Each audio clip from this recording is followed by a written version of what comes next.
حضرت ابو ہریرہ رضی اللہ تعالیٰ عنہ روایت کرتے ہیں کہ نبی پاک صلی اللہ تعالیٰ علیہ وآلہ وسلم کی خدمت میں ایک صحابی حاضر ہوئے اور ان کو بھوک لگی ہوئی تھی. تو نبی پاک علیہ الصلوۃ والسلام نے ان کو ازواج مطہرات کے گھروں کی طرف بھیجا کہ کسی کے گھر میں کھانا ہوگا تو ان کو دے دیا جائے گا. لیکن حالت یہ تھی کہ آقا کریم صلی اللہ علیہ وآلہ وسلم مالک کونین ہیں، آپ کے جتنے گھر تھے ازواج مطہرات کے، ان میں سے کسی ایک کے گھر میں بھی کھانا نہیں تھا جو اس بھوکے مہمان صحابی کو کھلا دیا جاتا. ایک گھر میں کھانا نہیں تھا. تو نبی پاک صلی اللہ تعالیٰ علیہ وآلہ وسلم نے صحابہ کرام سے فرمایا کہ بھئی کون اس کی مہمان نوازی کرے گا؟ تو ایک صحابی کھڑے ہوئے، انصاری صحابی تھے، وہ کھڑے ہوئے، عرض کی یا رسول اللہ میں کرتا، جنہیں کھانا میں کھلاتا. وہ اپنے گھر لے گئے اور اپنی بیوی سے جا کے کہا کہ یہ اللہ کے رسول کا مہمان ہے، یہ نہیں کہا میرا مہمان ہے، کیونکہ نبی پاک علیہ الصلوۃ والسلام نے ساتھ بھیجا تھا. تو کہا کہ یہ اللہ کے رسول کا مہمان ہے، اس کی اچھی طرح خاطرداری کرو، اس کو اچھے طریقے سے کھانا پیش کرنا ہے. اب ان کی جو زوجہ تھی انہوں نے کہا گھر میں تو ہے ہی کچھ نہیں،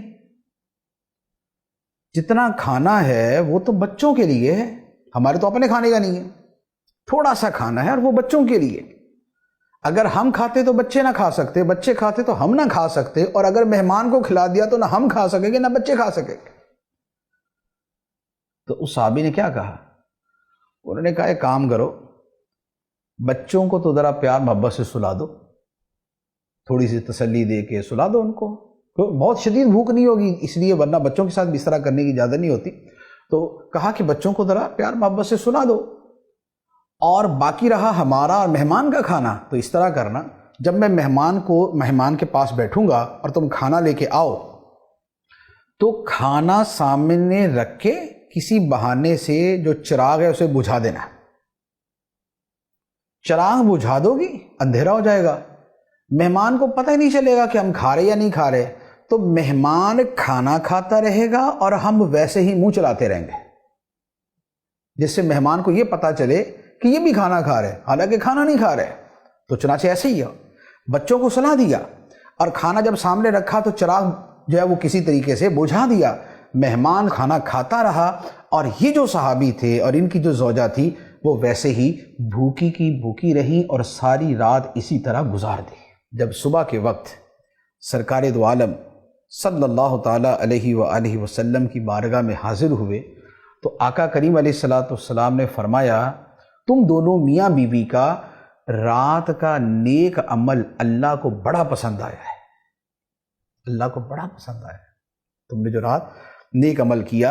اور پھر اس کے اوپر قرآن مجید کی آیت مبارکہ، اب اللہ تعالیٰ راضی ہوا تو اللہ تعالیٰ نے قرآن کی آیت مبارکہ نازل فرمائی، وَيُؤْثِرُونَ عَلَىٰ أَنفُسِهِمْ وَلَوْ كَانَ بِهِمْ خَصَاصَةٌ،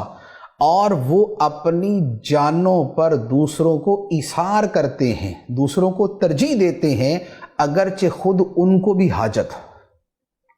بھی حاجت ہو، لیکن اپنی جانوں پہ دوسروں کو وہ ترجیح دیتے ہیں. یہ انصار کی فضیلت میں اللہ تعالیٰ نے قرآن میں بیان فرمایا، اور ان فضائل میں سے اور ان واقعات میں سے اور اس ایثار کے واقعات میں سے ایک بہترین واقعہ یہ ہے.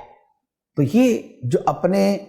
بچوں تک کو پیار محبت سے قربانی کے لیے تیار کر لینا اور خود بھی ساری رات بھوکے رہنا اور صرف اندھیرے میں منہ چلاتے رہنا اور کچھ نہ کھانا اور مہمان کو کھلا دینا کیوں تھا؟